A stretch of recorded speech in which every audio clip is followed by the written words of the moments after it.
Hello, entrepreneurs. Joe DiChara coming to you live from downtown Flushing, New York with the new Joe DiChara Show and presents.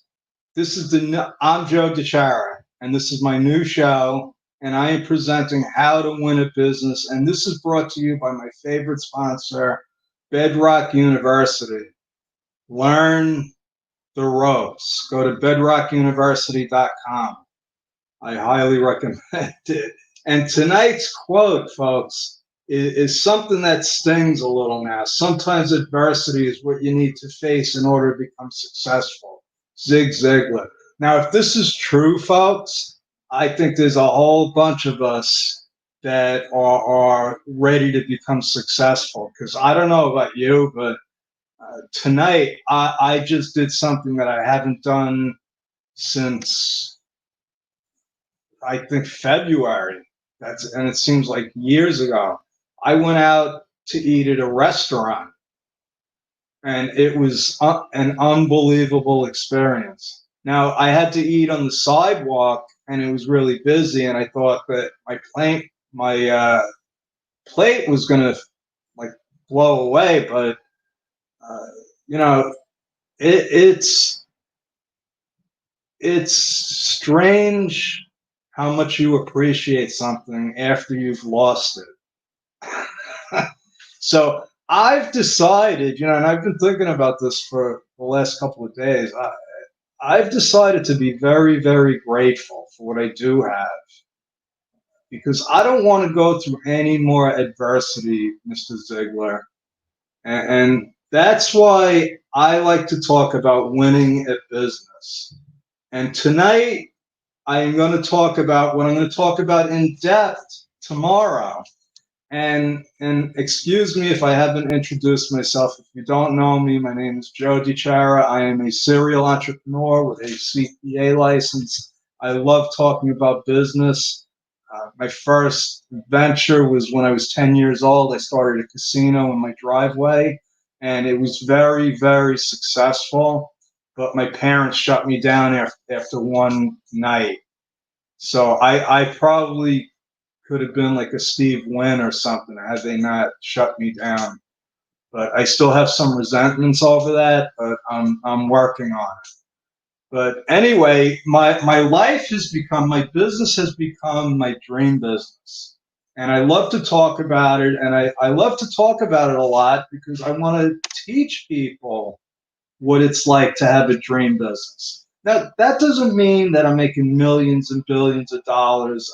I will, I hope to by the end of this month. I mean, the objective is always to make a lot of money. But my dream business didn't start out with the intentions of making, tens of millions of dollars. It did when I was 10. When I was 10, I wanted to make a gazillion dollars. I didn't even know how to add, but I just knew that I wanted a lot of money. And then things started to change where it became more about how did I want to live the rest of my life? Because as you get older, you start thinking about those kinds of things. And you start thinking, well, maybe, even if I got all that money, what the heck am I going to do with it all anyway? Maybe it's not that important. But yeah, it's still important, believe me.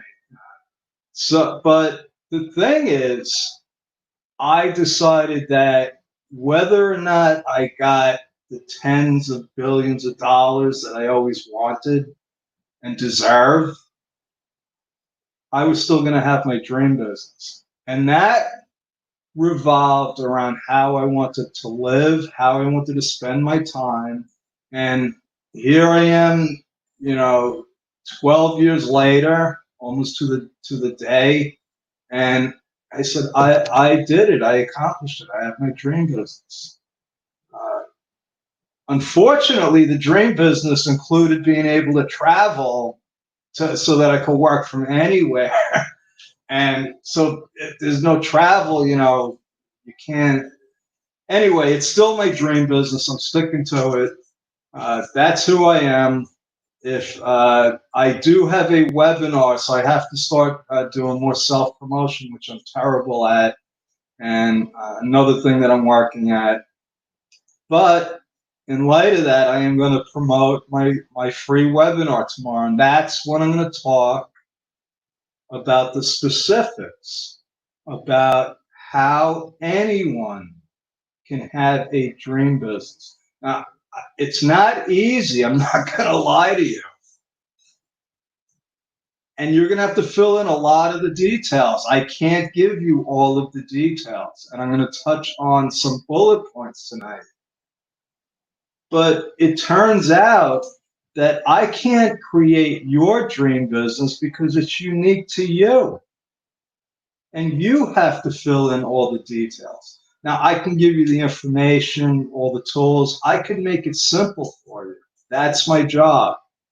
That's what somebody up above told me my job was a long time ago. I just didn't realize it. It's to try to help make business simple. Because now I'm going to go into my little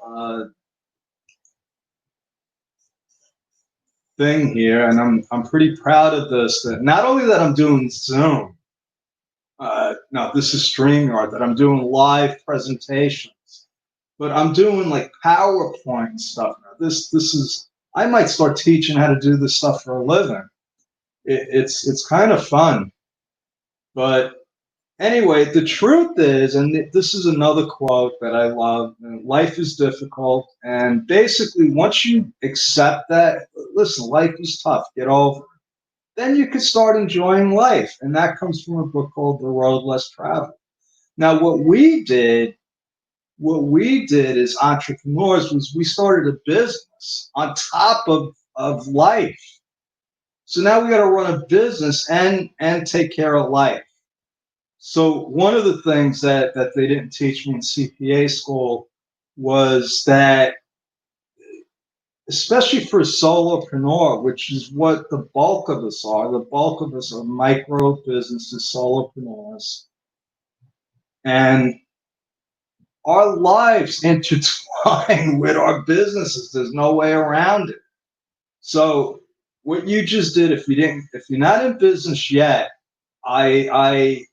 it's like having that warning sign on the cigarette things. Not that ever stopped anyone from smoking, but I just like to warn people that, listen, if you think this is going to be a cakewalk, you're wrong. You're mistaken. Even the smallest of small businesses can be as frustrating as anything. Try to become an Amazon affiliate. Now, how do I know this? Because I thought it was easy.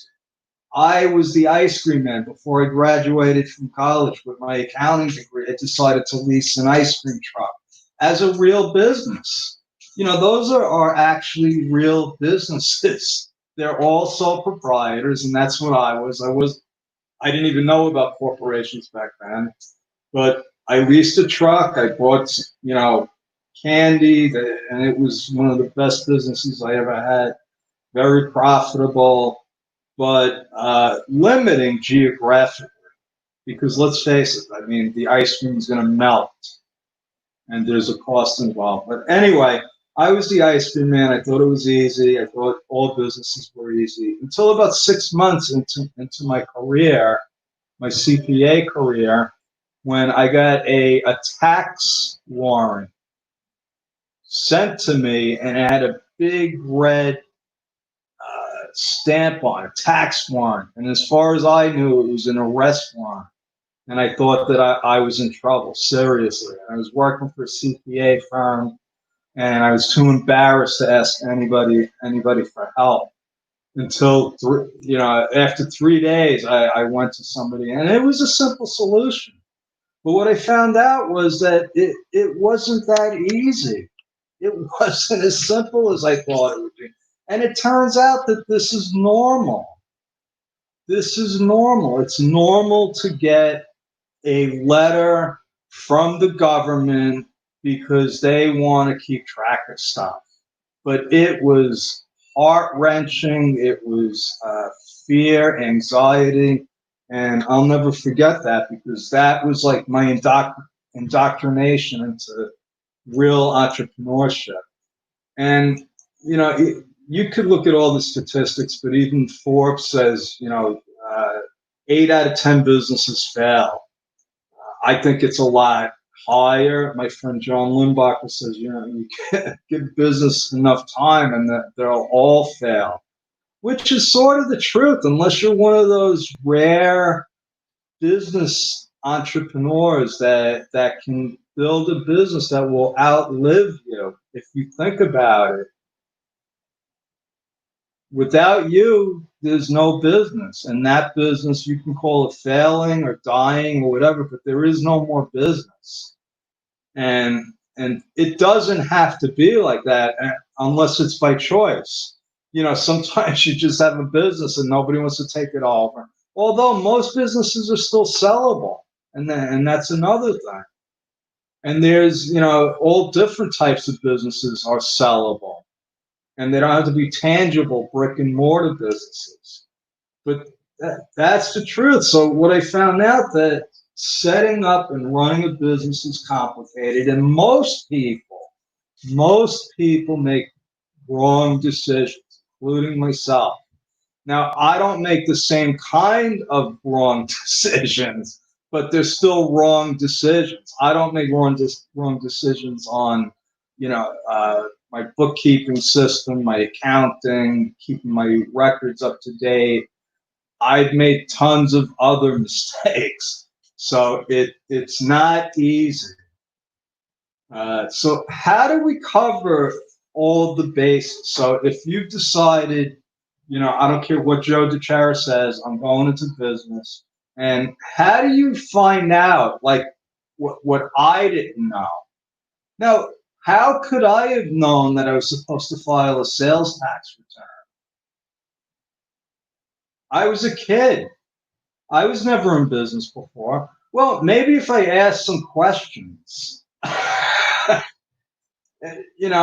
do we know that we don't know? You can't just start a business and make a to-do list, because you're going to wind up in a black hole, just like every other business. So how do we cover this? Where do we go? Because there's too much information. Try to do a Google search on how to start a business. Go to the SBA website and try to figure it out on your own.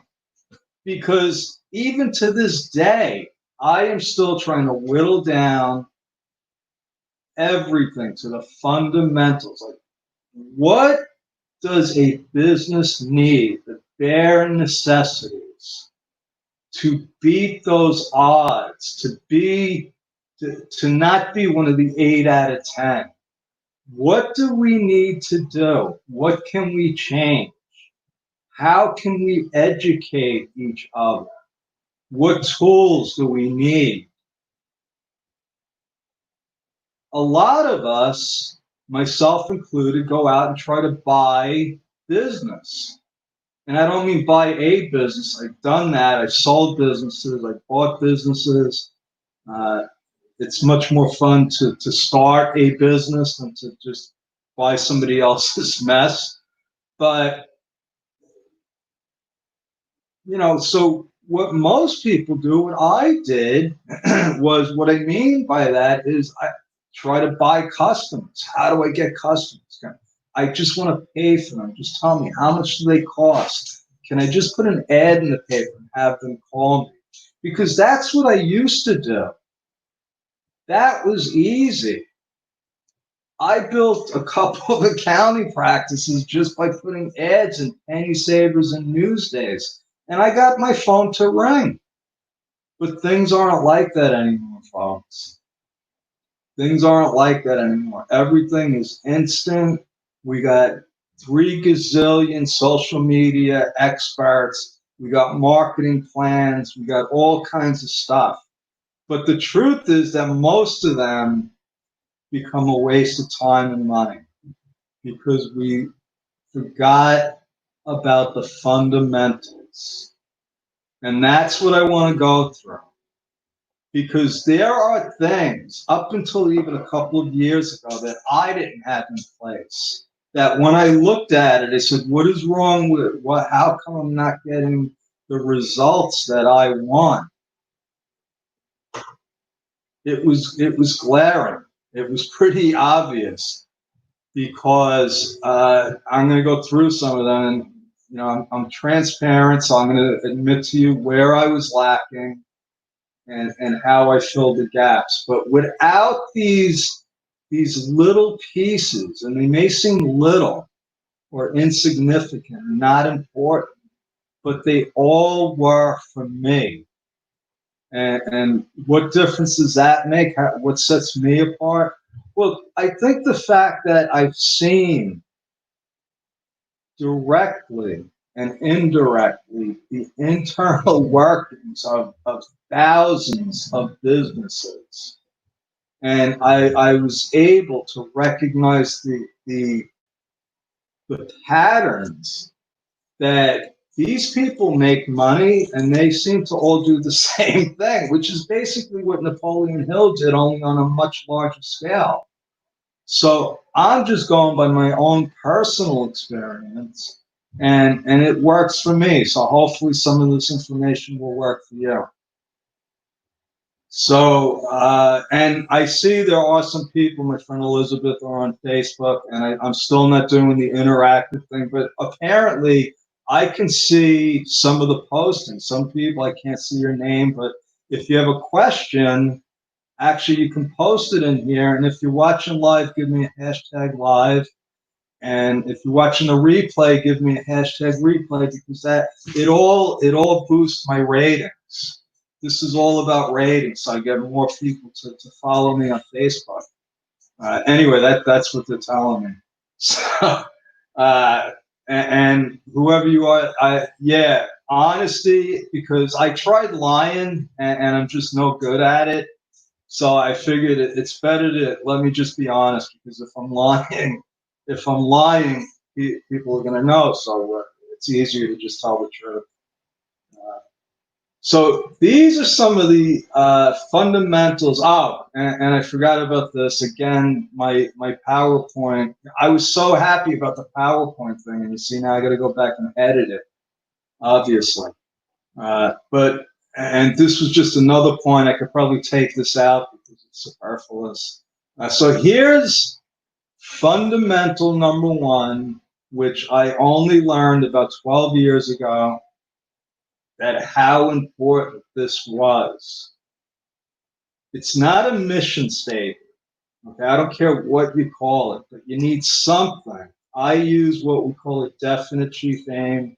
This is Bruce Lee's example. You see how short, concise, and right to the point it is. I have a similar one.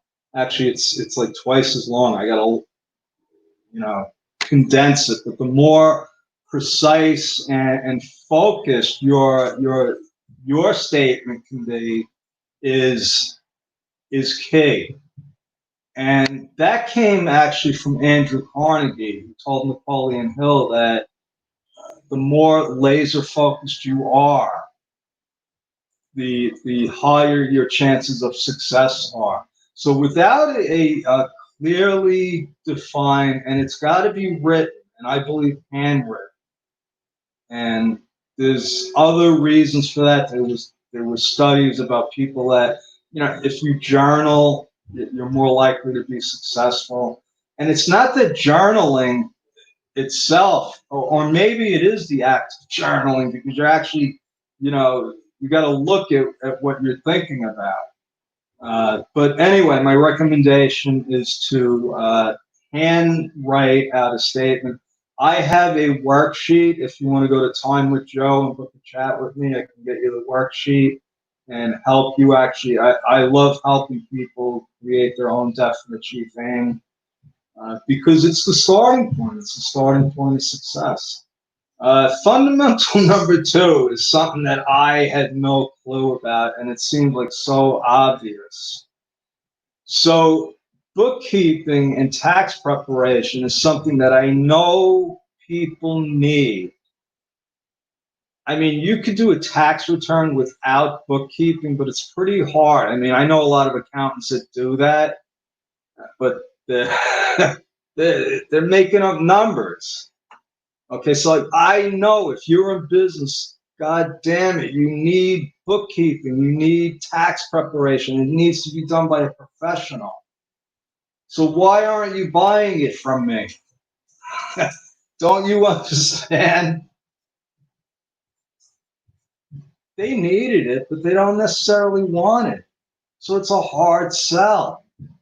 It's a hard sell. So I had to turn them into products that people wanted. I'm still doing bookkeeping and tax preparation, but I'm not selling those products. What I'm selling right now is my complete $47 a month CFO services. Because I'm just going to take over all of your bookkeeping, all of your accounting, so you don't have to worry about it. I mean that is my product today. And I had to configure it in a way that is honest because it's a real product. I will do, and this is for startup businesses. So if you're doing 20 million a year, I'm not doing your bookkeeping for $47 a month. But the thing is, it didn't matter how much marketing I did if I didn't have the right products. So I created Bedrock University, a free product. I have a mastermind now that it's been free, but it's going to be $27 a month. And I also have the $1,000 a month coaching product.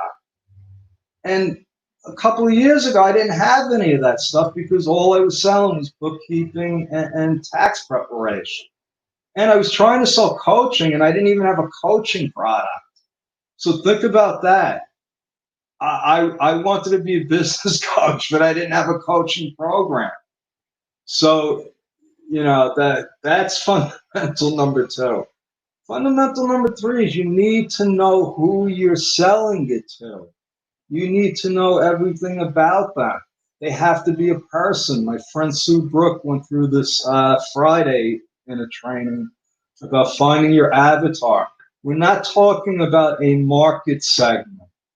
We're not talking about women between the ages of 35 and 55 that are getting divorced. That's not an avatar. An avatar is a description of a person that when you see them in a mastermind group, in a networking event, you recognize them as that's the person that I want to do business with. Now you can have your main avatar, which I have a main avatar, and then I have secondary avatars. So I do business with a lot of different types of people, but I target specific avatars. So that's very important if you want to save a lot of time and money on your marketing and networking. Know who you want to do business with. Fundamental number four is your legal structure, which nobody seems to, really understand for some reason because it's so simple for me. But you can't, if you're doing business as a sole proprietor, book a free chat with me at timewithjoe.com, and I'll tell you why you should not be a sole proprietor. But that's a fundamental. This is not because I'm an accountant. Okay.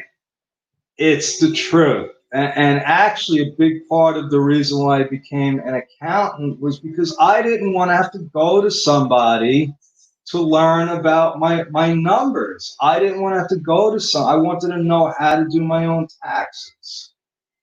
Which now I found out that if I go into business, I tell clients, you don't have to learn how to do your own taxes. That's crazy.